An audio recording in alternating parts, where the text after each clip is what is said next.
Thank you very much, Mrs. Rajavi, for a very inspiring speech to us. We are delighted now to introduce the former Minister of Foreign Affairs from France, Dr. Philippe Douste-Blazy. He served as a foreign minister from 2005 to 2007. He has also experience as a mayor from Lourdes and Toulouse. He is now serving as a special advisor and deputy to the United Nations Secretary General.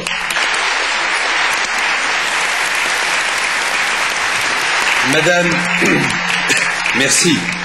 Madame la Présidente, chère Madame Rajavi, Monsieur le Premier ministre, Messieurs les gouverneurs, Mesdames et Messieurs les ambassadeurs, Messieurs les députés, Mesdames et Messieurs les maires de France, chers amis, Mesdames, Messieurs, je n'ai qu'une seule chose à vous dire. Je suis de plus en plus, du fond du cœur, avec vous. Vous êtes, au fur et à mesure des réunions, vous êtes de plus en plus nombreux.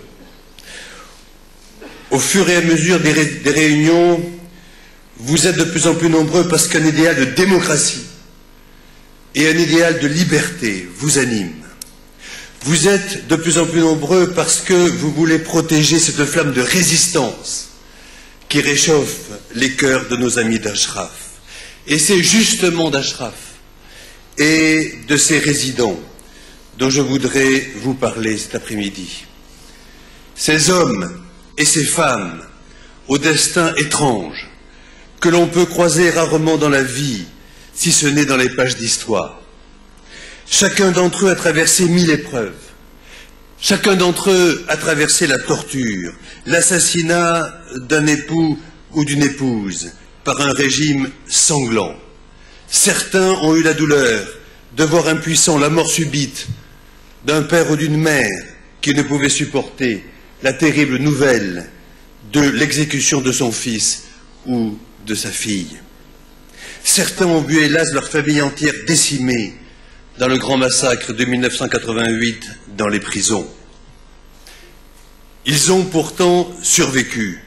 Ils ont refusé le désespoir. Ils ont traversé les frontières. Ils ont atteint Ashraf, ce foyer d'espérance, et ils ont continué à résister courageusement. En 2003, ils sont pris dans le tourbillon d'une guerre qu'ils n'ont ni voulu ni provoquée. Et bien qu'ils observent la neutralité, ils en subissent aujourd'hui les conséquences. Depuis presque 9 ans, ils supportent un enfermement imposé. D'abord par les forces de la coalition qui leur avaient promis la protection. Et ensuite, depuis 3 ans, une assignation à résidence aggravée d'un blocus inhumain, sans parler de la pression psychologique exercée par les forces irakiennes épaulées d'agents des services iraniens qui rôdent autour d'Ashraf comme des vautours qui attendent pour dévorer leur proie. Enfin, les 2 terribles tueries perpétrées par les forces irakiennes qui sont aux ordres de Téhéran, et nous n'oublierons jamais les 47 ashrafiens assassinés sauvagement. Que de calomnies, que de mensonges à leurs propos. Leur seul crime, pourtant, n'aura été de ne pas plier devant la dictature, de ne pas crier avec les loups, de refuser l'intolérance au nom de la religion, de refuser une certaine vision déformée de l'islam qui exclut celui qui est différent. En un mot, défendre la tolérance et la démocratie. Comment ne pas rester en admiration devant tant de courage, tant d'abnégation? Et je me suis posé une question. Qu'est-ce qui anime ces justes qui ne sont pas prêts d'abandonner la foi dans leur idéal? Je n'ai trouvé qu'une seule explication. Ces hommes et ces femmes sont passionnément amoureux de leurs compatriotes et ont une estime profonde du genre humain pour pouvoir endurer endurer autant d'épreuves. Et je voulais commencer par cela, parce qu'il s'agit avant tout de valeurs universelles. Et maintenant que l'on n'a pas pu les briser, on voudrait les forcer. Je dis bien les forcer à partir vers un camp qui n'a que de nom, le nom de liberté. Un camp que l'on veut transformer en prison.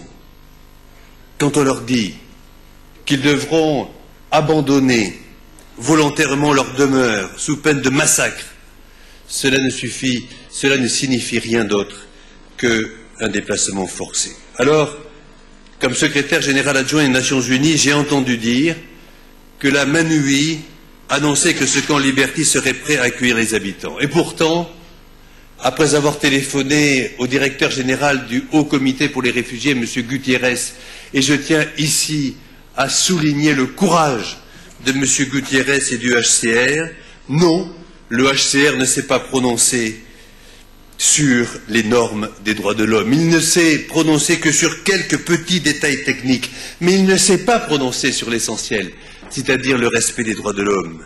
Je n'ai pour l'instant entendu aucune instance qualifiée reconnaître que les normes et les droits de l'homme sont respectés dans le camp Liberty.